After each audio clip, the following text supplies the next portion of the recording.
travailler, c'est agir pour assurer sa survie sur les plans matériels et intellectuels, ce qui n'est pas donné à tout le monde et le taux de chômage en Côte d'Ivoire reste élevé. Le gouvernement avance entre 23 et 26%, la BAD entre 70 et 90%. La rédaction de RTI2 s'est penchée sur la question. 300 personnes ont perdu la vie dans un glissement de terrain dans un village afghan. 2 jours après, le 4 mai 2014, les sinistrés réclament une aide d'urgence. Bonsoir et bienvenue dans le 19h. Il est de plus en plus difficile pour les diplômés de trouver un emploi. Que dire alors des non-diplômés? Le rétrécissement du marché de l'emploi se fait sentir à tous les niveaux qui impactent le taux du chômage des jeunes. D'où l'urgence pour les gouvernants de trouver des réponses adéquates à la problématique de l'emploi. À côté des sans-emploi, des travailleurs qui n'arrivent toujours pas à joindre les deux bouts. La population tire la sonnette d'alarme dans ce reportage de Dangui Dangui. Marché de Sikoji de Yopougon, Roméo est connu comme un jeune diplômé et gérant de cabine. Titulaire d'un BTS en gestion commerciale et d'une maîtrise en droit, ce jeune homme n'a pas encore réussi à intégrer la fonction publique. On est en Côte d'Ivoire, voilà, on a tenté les concours et ça n'a pas marché. Donc on ne peut pas rester à la maison, il faut innover puisque j'ai fait une formation commerciale. Donc il faut innover, il faut créer. Donc c'est pour cela que j'ai pensé à mettre un petit truc en place. Sans renoncer à son projet d'entrer dans l'administration publique, dans l'espoir d'une situation économique plus stable, Roméo met ses connaissances au service de son activité. L'État ne peut pas employer tout le monde. Déjà, où tu as déjà fait ta formation, une formation, déjà en tant que gestionnaire, en tant que commercial, marketing, déjà tu as quelque chose, tu as acquis. Tout ce que l'État peut te donner, c'est une formation. Après la formation, maintenant, il faut créer, il faut innover. C'est dans l'innovation que tu vas te faire la persévérance. Alors qu'ils sont encore nombreux à rêver d'un emploi, la plupart de ceux qui ont la chance de travailler avouent ne pas être toujours à même de joindre les deux bouts. Le travailleur vraiment vit en dessous de son travail. Plus il travaille, mais il gagne peu. Et c'est grave. Des cas d'AVC, des cas parce que le type n'arrive pas à joindre deux bouts, il est obligé d'aller prendre soit à la banque, prendre avance sur salaire, et puis il vit sur des dettes en dette. Bon, vraiment, c'est grave. Pour un homme, tu dis que tu vas au travail et puis à la fin, quand tu calcules vraiment le transport, les tracassés, tu te retrouves à presque rien. C'est pas du tout facile. Il y a la famille à nourrir. Il faut aider aussi les hommes. Souvent, pour les hommes même, c'est très difficile, très difficile. Même le carburant qui augmente à chaque fois. Vraiment, pensez beaucoup vraiment aux travailleurs. C'est compliqué. Moi-même, je vis d'une manière désagréable. C'est que les autres aussi, je pense que c'est ça. Voilà. Nous vivons dans des quartiers où on n'arrive pas à payer les maisons. Et puis, sincèrement, c'est compliqué. Parce que le loyer est cher et le salaire ne vaut rien. Donc c'est difficile. C'est difficile pour quelqu'un qui dit qu'il travaille. C'est une question d'organisation. Il y a des gens qui ne sont pas organisés. Si tu es organisé, pourquoi autour de toi tu n'as pas mangé? Dieu te donne ton quotidien, tu peux manger. Assis au jardin public, au cœur de la commune du Plateau, Adrien a perdu son emploi, mais pas le rêve de devenir riche. Il affine ses calculs pour augmenter ses chances de gagner à la loterie et vivre enfin décemment. On était payé à hauteur de 45 000 francs par mois pour une famille. Je suis le dernier fils de ma mère après 3 filles. Ces filles-là, je devais les aider. Les travailleurs appellent finalement les autorités ivoiriennes à réunir les ingrédients nécessaires pour que chaque Ivoirien puisse vivre décemment de son labeur. L'État même fasse de telle sorte qu'au fur et à mesure qu'on augmente en grade, qu'on augmente aussi en fonction. Le travailleur, il faudrait qu'il soit pris en compte par ses enfants, par sa famille, surtout le problème de maladie. Ça, c'est important. Parce que tout le monde n'a pas l'argent pour aller à l'hôpital, dans les cliniques, surtout l'hôpital.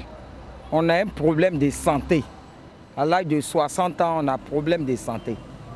Si on pouvait voir le problème de santé, ça allait nous... Même s'il ne tient pas toujours ses promesses de rendre l'homme indépendant et heureux, les Ivoiriens ne doutent pas de la valeur sociale, économique voire même culturelle du travail. Le travail est donc essentiel et à force de travail, le mérite finit par être reconnu. L'amour du travail bien fait caractérise à plus d'un. À preuve, ces 9 agents de la formation sanitaire à base communautaire de Yopougon qui viennent d'être décorés par le ministère de l'Emploi et de la Protection sociale. Une journée d'excellence dédiée à 9 agents de la formation sanitaire urbaine à base communautaire de Port-Baudeux dans la commune de Yopougon. Après plus d'une quinzaine d'années de service, ils ont été élevés dans l'ordre du mérite du travail. Une distinction pour récompenser leur sens élevé de la responsabilité et de la probité. Ils méritaient d'être vraiment décorés. Ils n'ont pas été blâmés, ils n'ont pas reçu de demande d'explication. Vraiment, ils ont été exemplaires tout le long de leur carrière. Si vous voyez que jusqu'à présent le centre est bien fréquenté, c'est l'accueil que nous faisons. Quand les gens viennent à Port-Baudeux ici et qu'ils vont ailleurs, ils trouvent que l'accueil de Port-Baudeux est bon. Bagaté Bolou, représentant le ministre de l'Emploi et de la Protection sociale à cette cérémonie de distinction. Il a traduit ses engagements aux récipiendaires qui servent ainsi de modèle à la jeune génération. Cette journée de l'excellence s'inscrit dans la continuité de la fête du travail, tradition entièrement respectée par les agents de la structure sanitaire qui ont égrené leurs doléances. Depuis le début de l'année, il n'y a aucun salaire qui a été versé jusqu'à ce jour. Ça fait 4 mois d'arriérés de salaire. Aujourd'hui, vous voyez dans quel état ce centre-là se trouve. Nous voulons aller encore de l'avant. Mais la seule chose qu'on demande aux autorités, c'est de payer simplement les salaires. Si les salaires sont payés, nous allons faire plus que ce que nous avons jusque-là. Nous sommes dans la santé. Nous sauvons la vie des humains. Donc, on ne peut pas gréver. Donc, nous disons à l'État de penser à nous. Créée en 1997, la formation sanitaire à base communautaire de Yopougon-Port-Baudeux est un établissement public à gestion privée à but non lucratif. Elle est donc gérée par une association dénommée AFOSUP. Sachez que la Direction générale de l'Office national d'identification invite les personnes ayant fait des demandes qu'elles peuvent retirer leur carte tous les jours ouvrables et exceptionnellement les samedis du 10 mai au 10 juin 2018 de 8h à 13h. 18 personnes sont aux arrêts dans le cadre de l'enquête relative à la fraude au guichet unique automobile. Parmi ces 18 personnes arrêtées, 3 ont été placées sous mandat de dépôt. Les 15 autres ont été arrêtés et sont détenus à la brigade de recherche de la gendarmerie. Et le point a été fait par le procureur de la République, Ado Richard Christophe. Twitter demande à ses utilisateurs de changer leur mot de passe en raison d'une faille de sécurité. Le réseau social explique avoir découvert que les mots de passe de ses utilisateurs étaient stockés dans un fichier interne et appelle par mesure de précaution ses utilisateurs à le modifier. Par milliers de Congolais traversent un lac pour fuir à l'enfer. Comme chaque jour ces dernières semaines, une flottille d'embarcations de pêcheurs accoste la rive ougandaise du lac Albert, transportant des centaines de Congolais épuisés par les 10 heures de traversée et traumatisés par les violences qu'ils ont laissées derrière eux. Des réfugiés congolais épuisés, des femmes et des enfants pour la plupart. Ils viennent tout juste de traverser le lac Albert, un dangereux périple de 10 heures pour fuir les violences dans le nord-est de la République démocratique du Congo. Imani Prissa est arrivée il y a quelques jours avec ses 3 enfants. Elle aussi a dû partir à cause du conflit entre les communautés Emma et Lendu.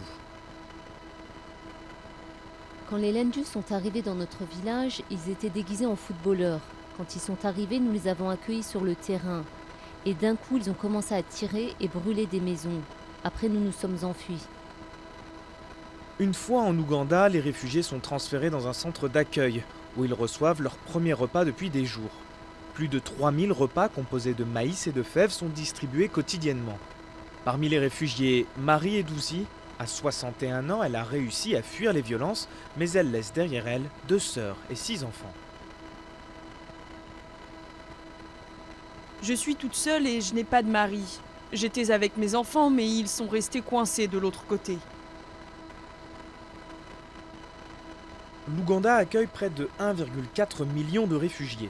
La plupart viennent du Soudan du Sud, mais environ un quart d'entre eux sont congolais. Et la traversée du lac est de plus en plus dangereuse. Nous avons encore des milices sur le terrain et certaines milices empêchent les réfugiés de traverser le lac. Il y a donc encore beaucoup de personnes déplacées dans les villages de l'autre côté du lac. Depuis le mois de décembre et la nouvelle flambée de violence en République démocratique du Congo, plus de 27 000 Congolais ont traversé le lac pour fuir le pays. Parlons santé. En France, une nouvelle méthode de dépistage de la trisomie 21 permet de réduire le nombre d'amniosynthèses. Elle est notamment proposée gratuitement à l'hôpital Nord de Marseille. Une simple prise de sang pour détecter la trisomie 21. À 37 ans, cette femme enceinte a un risque d'1 sur 927 de mettre au monde un enfant trisomique. Pour en avoir le cœur net, elle a préféré cette nouvelle méthode non invasive et donc sans risque, plutôt que l'amniosynthèse. L'aiguille est beaucoup plus importante puisqu'il faut aller prélever du liquide amniotique dans la poche. Donc je pense que c'est quand même une technique qui est un petit peu douloureuse, qui fait un petit peu peur et surtout qui est risquée pour le bébé puisque je pense qu'il y a des risques de fausse couche derrière. À l'hôpital Nord de Marseille, le docteur Annie Lévy-Mosiconacci expérimente ce test qui devrait prochainement être remboursé par la sécurité sociale. Si actuellement certaines cliniques privées le proposent déjà, le prix, 390 €, est souvent rédhibitoire. Pourquoi on a proposé cette prise en charge? D'une part, pour éviter de proposer une amniosynthèse aux femmes qui ont un risque supérieur à 1 sur 250, et aussi pour élargir la surveillance à des femmes comme vous, qui ont un risque compris entre 1 sur 250 et 1 sur 200. Ce sera pas un pourcentage, ce sera ou positif ou négatif. Exactement. Prouesse technique, l'opération consiste à déceler les chromosomes 21 dans les traces d'ADN du fœtus présentes dans le sang de la mère. Un test accessible au grand nombre qui suscite l'inquiétude de certains. Mais le docteur balaie les accusations d'eugénisme. On n'augmente pas surtout le nombre d'interruptions médicales, de grossesse, mais on va surtout diminuer le nombre de fausses couches qui étaient liées à ce dépistage. Et donc on va proposer aux femmes et aux couples de pouvoir sereinement faire cette analyse sans avoir une épée de Damoclès de perdre dans 1% des cas par une amniosynthèse ce bébé. Le DPNI ou dépistage prénatal non invasif offre par ailleurs aux couples plus de temps pour prendre une décision. Le résultat est disponible dès la 12e semaine de grossesse.